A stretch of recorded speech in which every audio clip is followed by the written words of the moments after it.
Velasquez. Ako naman si Nina Corpus at ito ang Balitang Europe.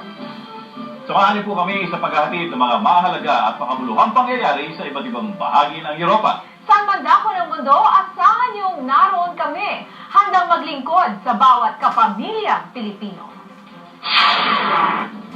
Samantala, narito na ang ulo ng mga pangunahing balita. Fundraising para sa mga nasalantalang lindol sa Bohol, Cebu at Karatig Lalawigan tuloy-tuloy pa rin sa iba-ibang bahagi ng Europa. Pagdanon sa Barcelona at ipinakita ang pagmamalasakit sa mga kababayang na biktima ng lindol sa Bohol. Kumikilos na rin ang iba-ibang asosasyon para makalikom ng tulong at maipadala agad sa Pilipinas.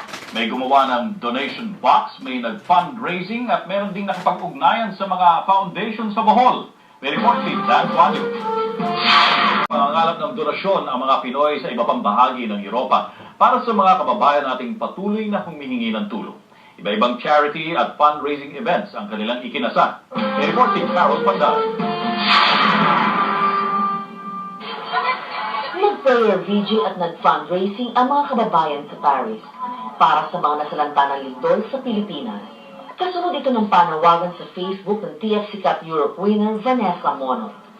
Nananawagan rin po ako sa TFC family po na tulungan rin po ang tao namin at saka ang buong Bohol. Hindi lang po Bohol, Cebu din.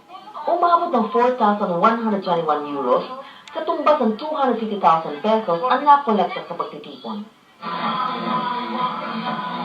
Sa Dublin, nag-fundraising ang Sining at Galaw Dance Group sa kanilang ballroom dance at Latin night.